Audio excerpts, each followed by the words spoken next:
Hello to all my friends taking part in the Interfaith Youth Day of Service.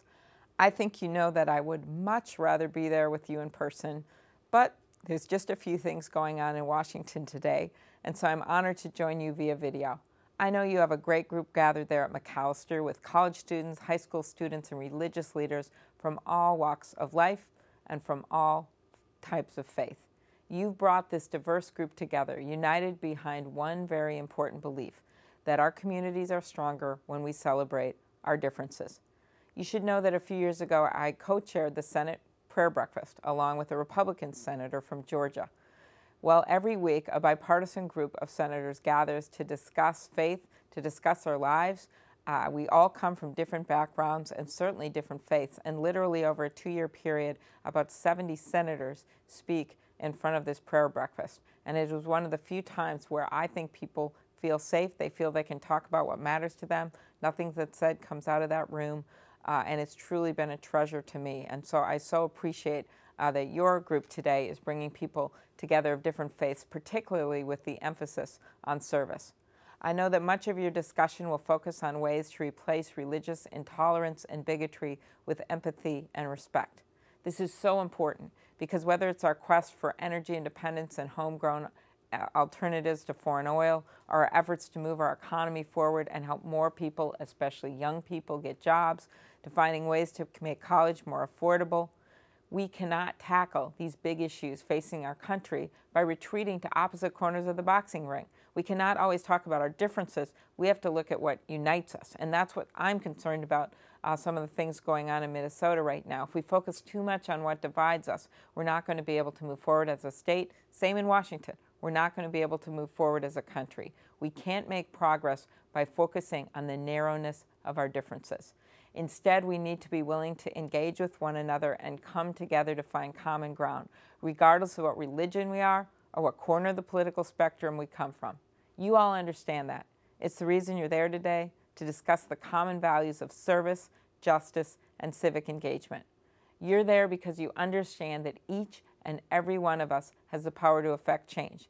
And you know that you don't have to live in the White House or work in the State House to do it. Ask some of the kids involved in the Arab Spring. They didn't live in the White House. They didn't live in their places of power. They just went out and made a difference. You have to persevere.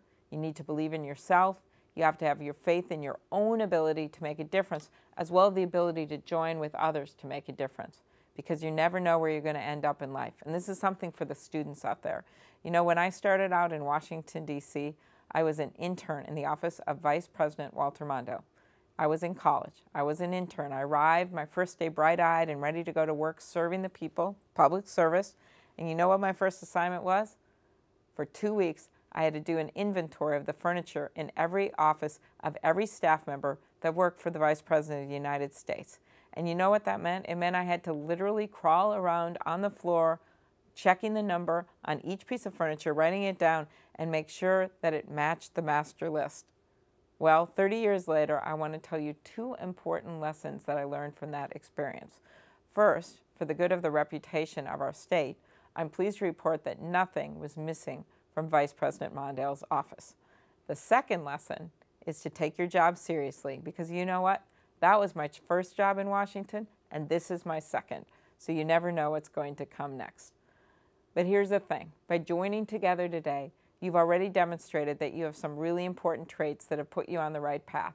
You're determined, you have faith, you believe in yourselves, but you also believe that you are greater when you join with other people. You know, I want to end with this. I hope you come and visit my office in Washington sometime. Actually, we invite the whole state for breakfast every Thursday morning that the Senate is in session. So call ahead and we would love to have you there. Well, when you walk into the front lobby of my office, you'll see a picture. And it's a picture of a woman who's holding something in her hand. It's the earth.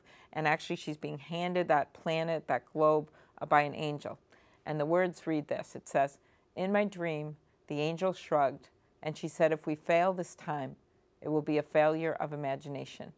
And then she placed the world gently in the palms of my hand." Well, you now have that world placed in the palms of your hand. And I know that there's no lack of imagination out there today. There's a lot of things you could be doing today with your friends out there, but instead you've chosen to participate with others to make the world a better place. You have no lack of ambition, no lack of talent or initiative. You're the next generation of Minnesota leaders, future of our state, and based on what I know you're doing there today and what I've heard about your group, I'd say the future is in good hands. So thank you, do good work, and have a great day today.